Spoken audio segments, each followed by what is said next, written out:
নমস্কার, Bandita and mother's ব্লগে সকলকে স্বাগত জানাই। এই যে চা নিয়ে বসে পড়েছি, এই মা রান্না বসিয়ে দিয়েছে আর আমি এই একটু আগে উঠলাম।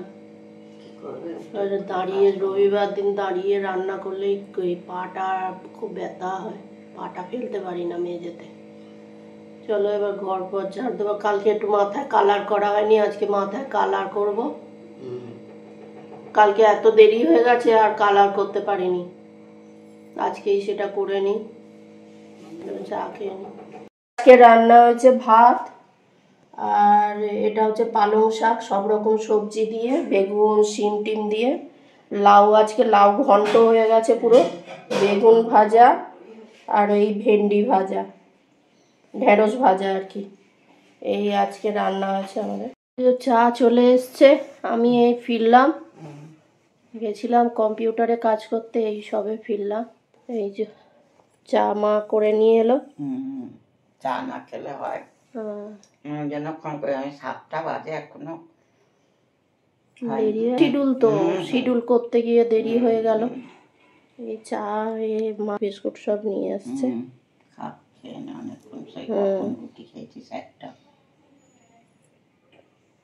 চলো চা খেয়ে নি।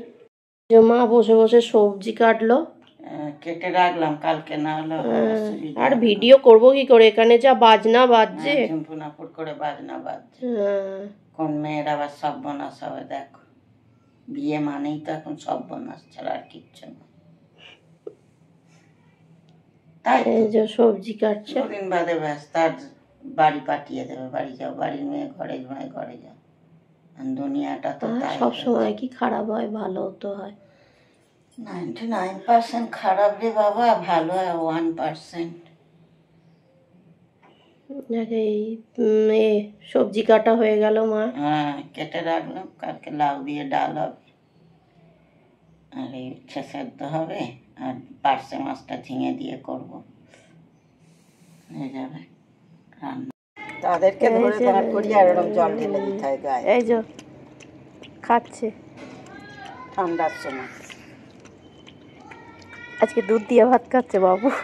হ্যাঁ কি আবার পেলে আর কিছু চাই না, দই পেলে। এই যে খাওয়া দাওয়া হলো, এবার বাসন মাজছি, ডগিটাকে খেতে দিয়েলাম।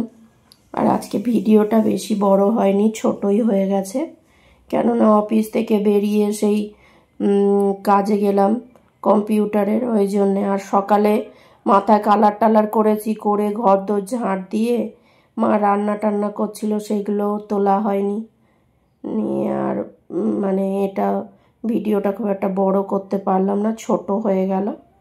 যাই হোক, এই বাসন মেজে নিই। আর এত হাওয়া দিয়েছে সকাল থেকে, আজকে বেশ ভালোই ঠান্ডা পড়েছে, বেশ ঠান্ডা লাগছে। বাইরের এই রাত্রিবেলা ডগিটাকে খেতে দিতে বেরিয়েছি, দেখি কি ঠান্ডা। তা আমাদের এদিকে এরম ঠান্ডা, গ্রামের দিকে আরও বেশি ঠান্ডা পড়েছে। যাই হোক, এই হলো। আর তরকারিগুলো আমিই গরম করি রাত্রিবেলা। ভাত আমি ভাত খাই, মা রুটি খায়। মা রুটি আজকে আমাকে টিফিনও দিয়েছিল, আর মার জন্য দুটো করেই রেখেছিল সকালবেলায়। মা নিজের জন্য করলে, মাঝখানে কদিন করছিল বলো তো, সকালে করে রাখলে শক্ত হয়ে যায়, এখন আবার দেখছি সকালেই করে রাখছে। মাঝখানে কদিন বিকেলে করছিল, আবার বন্ধ করে দিয়েছে, বলে ধর আর ভালো লাগে না বিকেলে করতে, সকালে করেই করে রেখে দিই। আর অফিসে আজকে গাছগুলো সব সার দিয়েছি, গোবর ভিজিয়ে রেখেছিলাম, খোল ভিজিয়ে রেখেছি, কি গন্ধ বেরিয়েছে বাপরে বাপ, এত গন্ধ টেকা যাচ্ছে না। এই আমরা ঘরে এনে রেখেছি, এখানের গাছগুলো কটা দেবো বলে সে মা ঘরে জগটা রেখে দিয়েছে, কি গন্ধ বেরোচ্ছে, খুব গন্ধ হয়ে গেছে। আর গোবর পচলে বেশি গন্ধ বেরোয় না। যাই হোক, ওইগুলো দিলে, তবে এইসব সার দিলে গাছগুলো বেশ ভালো হয়। আর গাঁদা গাছ বসিয়েছি তো, তাড়াতাড়ি বেড়ে যাবে। মানে প্রত্যেক সপ্তাহে 15 দিন অন্তর যদি একটু সার দেওয়া যায়, খোল জল দেওয়া যায়, তা গাঁদা গাছগুলো বেশ ভালো হয়, ফুলও খুব সুন্দর হয়। আর আমি প্রত্যেক বছরই গাছে এরম সারটা দিই। গোলাপগুলো প্রত্যেক বছর অনেক বড় বড় হয়, জানি না কেন এবছর এরকম ছোট ছোট হয়েছে, আর বেশি বড় হচ্ছে না। ঠান্ডাটা দেরি করে পড়লো না, আমার আগে আগে গাছটা কাটা হয়ে গেল, ওই জন্যে বুঝতে পারলাম না। তারপরে সারটা দিয়েছি, যদি দেখি শেষের দিকে এই এখন ঠান্ডা পড়ছে যদি একটু বড় বড় হয়, নাহলে বিশাল বড় বড় মানে এক্সিবিশনে পাঠানোর মতো অফিসের গোলাপগুলো হয়।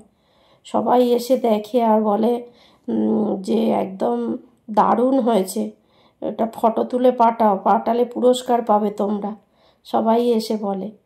আর দেখো আমার বাসনও মাজা হয়ে গেছে, বাসন তো বেশি নয়, ওই কটা তরকারি খাওয়া মানে তরকারি রাখে সেই বাটিগুলো, আমি যে থালাটায় খেয়েছি আর মা যেটায় রুটি করে সেটাই। বাসন এক একদিন বেশি পড়ে, যেদিন ওই তরকারিগুলো থাকে বার করে খেয়ে টেয়ে নিই সেই দিন বেশি পড়ে। এই যে ডগিটাকে খেতে দিয়ে এসে বাসন টাসন মেজে টিভি দেখছি। আজকে আর ভিডিওটা বেশি বড় হয়নি, কেননা বেশি কিছু তুলতেও পারিনি, সকালে মা রান্না টান্না করছিল সেগুলো করতে পারিনি। আর মা ওদিকে ওই জল ভরছে, মার ইন্দোজব ভেজাতে গেছে। এখনো ভেজাওনি? আচ্ছা, ও যাই হোক, ভিডিওটা আজকে এখানেই শেষ করছি। তোমরা সবাই সুস্থ থেকো, ভালো থেকো, সাবধানে থেকো। আর ভিডিওটা যদি ভালো লেগে থাকে তাহলে লাইক করো, কমেন্ট করো, সাবস্ক্রাইব করো। দেখা হচ্ছে নতুন একটি ব্লগে।